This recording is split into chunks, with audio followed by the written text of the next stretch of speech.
শুভ বিকাল বন্ধুরা, আমি চলে এলাম নতুন একটা ভিডিও নিয়ে কৃষ্ণা ঘরকন্যা চ্যানেল থেকে। আজকের ভিডিওটা তোমরা দেখতে থাকো, নতুনত্ব কিছু আছে। আজকে মুড়ি ঘন্ট রান্না করব। কাতলা মাছের মুড়োগুলো ভেজে নিচ্ছি, নুন হলুদ দিয়ে ম্যারিনেট করে রেখেছিলাম, তারপরে ভালো করে ভেজে নিলাম। আর মুড়ি ঘন্ট রান্না হবে। যে তেলটা যেটা ছিল সেই তেলটা আমি কিন্তু ফেলে দিয়েছি, কারণ আমার খুব আঁশটে গন্ধ লাগে, ওই জন্য আবার নতুন করে তেল দিয়ে ঘি দিয়েছি, জিরে ফোড়ন দিলাম, দিয়ে এটা একটু ভাজা ভাজা হয়ে গেলে এর মধ্যে দিয়ে দেবো পেঁয়াজ কুচো। আমি জানি তোমরা খুব সুন্দর করে রান্না করতে পারো, তাও আমি যেভাবে রান্না করলাম সেটাই শেয়ার করছি। আমার তো আর রান্নার চ্যানেল নয়, আমার তো ডেলি ব্লগ, তাই আমি যেটা রান্না করি সেটাই মাঝে মাঝে শেয়ার করি। তোমাদের কেমন লাগে সেটা বলবে। পেঁয়াজটা মোটামুটি লাল লাল ভাজা হয়ে গেছে, তারপরে আমি আদা রসুন পেস্টটা দিয়ে দিলাম। আর এর মধ্যে দিলাম লঙ্কা গুঁড়ো, জিরে গুঁড়ো নয়, ওটা হচ্ছে আমার ভাজা মশলা একটা তৈরি করা থাকে ওইটাই, আর হলুদ গুঁড়ো আর নুন। এটা দিয়ে সুন্দর করে ভেজে কষে নেব। আর আমি এটা করব কামিনী আতপ চাল দিয়ে। চালটা আমি ধুয়ে জল ঝরিয়ে রেখেছিলাম, সেইটাই এর মধ্যে দিয়ে দেব, দিয়ে এটাকে একটু ভাজবো। আর তোমাদের অনুরোধ রইল, নতুন বন্ধু যদি কেউ দেখে থাকো অবশ্যই আমার চ্যানেলটা একটু সাবস্ক্রাইব করে পাশে থেকো। আর পুরানো যারা আমার ভিডিও দেখো তারা তো অবশ্যই দেখো, কিন্তু তারা একটু প্লিজ কমেন্ট করো, লাইক করো, এইটুকুই আমার তোমাদের কাছে আবদার রইল। মুড়োগুলো আমি ঘেঁটে দিয়েছি, তার সাথে সুন্দর করে কষিয়ে নেব। আর দেব পরিমাণ মতো জল। তোমরা যদি এইভাবে মুড়ি ঘন্ট করো সেটাও কমেন্ট করবে, আর যদি অন্য রকম কোনোভাবে করো সেটাও অবশ্যই কমেন্ট করে জানাবে।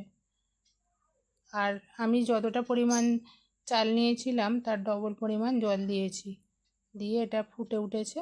এবার আমি ঢাকা দিয়ে রাখবো। তারপরে আমি একটা তোমাদের ছাদ বাগানের গল্প বলবো, সেটা শেষে অবশ্যই তোমরা শুনবে, অবশ্যই দেখবে পুরো ভিডিওটা, তবেই দেখতে পারবে। আমার মুড়ি ঘন্ট হয়ে গেছে, কিন্তু ভিডিওটা তো আগে করেছিলাম, আর এখন আমি ভয়েস দিচ্ছি পরে। কিন্তু এত সুন্দর টেস্টি হয়েছিল, আমি ভাবতেই পারিনি এত ভালো লাগবে। কিন্তু বাড়িতে সবাই খেয়েই বলেছে ভালো লেগেছে। তোমরা এইভাবে করবে, দেখবে খুব সুন্দর খেতে হয়। শেষে একটু ঘি ছড়িয়ে দিয়েছিলাম আবার। আর ছেলের বাবা খেয়ে বলেছে সত্যিই খুব ভালো হয়েছে। আর এটা আমি করেছিলাম রাতে। কেমন দেখতে হয়েছে বলো? আমার তো খুব ভালো লেগেছে। তোমাদের কেমন লাগলো অবশ্যই কমেন্ট করো। আর মুড়ি ঘন্টটা আমি এটা নিয়ে দুবার বানালাম, বেশিবার বানাইনি। রাতে না করলে দুপুরে করলে আমাদের খুবই অসুবিধা হয়। তিনজন থাকে না তো, আমি থাকি কিন্তু ছেলের বাবা ডিউটি যায়, সেই জন্য অসুবিধা হয়। তারপরে সেদিনেরই বিকালের ঘটনাটা তোমাদের শেয়ার করব। আমার ছাদ বাগান আছে, তো যারা আমার ভিডিও দেখো সব সময় তারা জানো যে আমার ছাদে অনেক গাছপালা আছে। তা সেখানে আমার একটা লেবু গাছ আছে, লেবু গাছে দেখো কারা বাসা বেঁধেছে। এরা আমাকে ছাদ বাগান থেকে তাড়িয়ে দিতে চেয়েছিল। বাসা এটা দুদিনের বাসা, এটা যদি এক সপ্তাহ চলে যেত তাহলে আর আমি কিছু করতেই পারতাম না, আর আমি কোনো গাছেই হাত দিতে পারতাম না। এই দুটো দিনের মধ্যেই এত বড় করে ফেলেছে যে ওখানে মোটামুটি 15-20টা পোকা আছে, বোলতা পোকা। এবার ওই পোকাগুলো সব সময় গেলেই সামনে চলে আসছে, কামড়ে দেওয়ার ভয়। আর যারা বোলতার কামড় খেয়েছো তারা জানো যে কত বিষাক্ত। আমি তো আগে খেয়েছি, সেটা আমি জানি। আর এই গাছে বছরে প্রচুর লেবু হয়েছে, অনেক লেবু হয়েছে, এক একটা ডগাতে 7টা-8টা করে লেবু হয়েছে। আর যদি ওরা বাসা বাঁধে তাহলে বুঝতেই পারছো আমি আর ওই গাছেই হাত দিতে পারবো না। এমনকি ওরা আশেপাশে অনেক ফুলের গাছও আছে আমার। পাশেই বেলপাতা গাছ আছে, জবা গাছ আছে, অপরাজিতা গাছ আছে, চাপা গাছ আছে, অনেক রকম করবী গাছ আছে। দেখছো কিরম উড়ে যাচ্ছে সামনে দিয়ে। এবারে যদি ওরা থাকে, বুঝতেই পারছো আমি আর ওই বাগানেই যেতে পারতাম না। এমনকি দেখছো পুঁই শাক গাছ আছে, অনেক কিছু গাছ আছে। তোমরা অবশ্যই দেখো আমার ভিডিওতে কি কি গাছ আছে। এখন নাকচম্পাতেও প্রচুর ফুল হয়েছে, পদ্ম গাছ আছে। কিন্তু এদের বাসাটা আমি আজকে শেষ পর্যন্ত ভেঙেই ছেড়েছি। কারণ হচ্ছে, তাহলে তোমাদের একটা গল্প বলি। আমার একটাই মাত্র ঘর, ঘরের মধ্যে যখন আমার ছেলের 2-2.5 বছর বয়স ছিল, তখন আমি বুঝতেই পারিনি ভেন্টিলেটারের মধ্যে বলতাতে বাসা করেছে। এবার বলতা যে চাকটা বানিয়েছিল, আর ওটার মধ্যে পোকা ঢুকতে বেরোতো, আমরা অত আর খেয়াল করিনি। হঠাৎ করে একদিন এরকম বিছানায় পড়েছে আর কামড়ে দিয়েছিল। কিন্তু সেইটা নিয়ে প্রচুর অসুস্থ হতে হয়েছিল। সেই জন্য ওদের আর প্রশ্রয় দেওয়া যাবে না, অতএব ওদের তাড়িয়েই ছাড়তে হবে।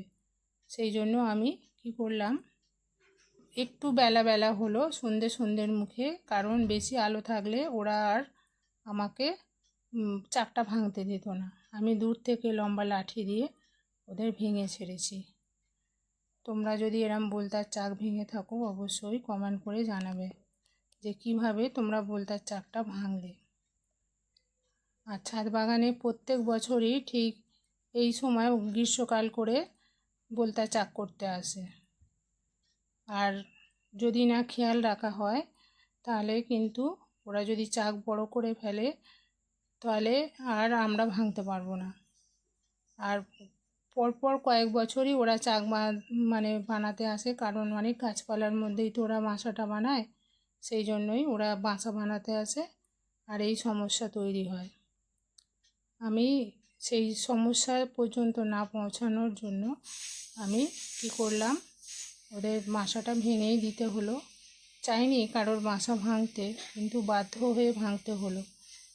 এই মানি প্ল্যান্টটা কিনে নিয়ে এসেছি।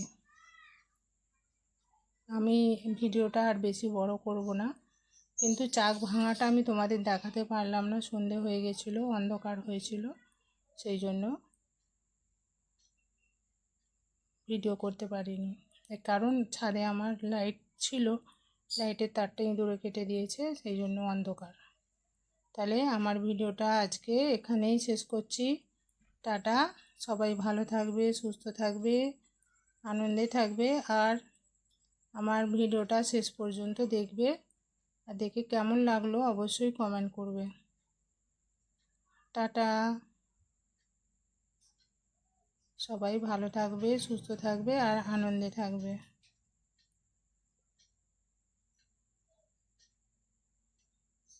আর তোমাদের কেমন ছাদ বাগান আছে অবশ্যই কমেন্টে জানাবে।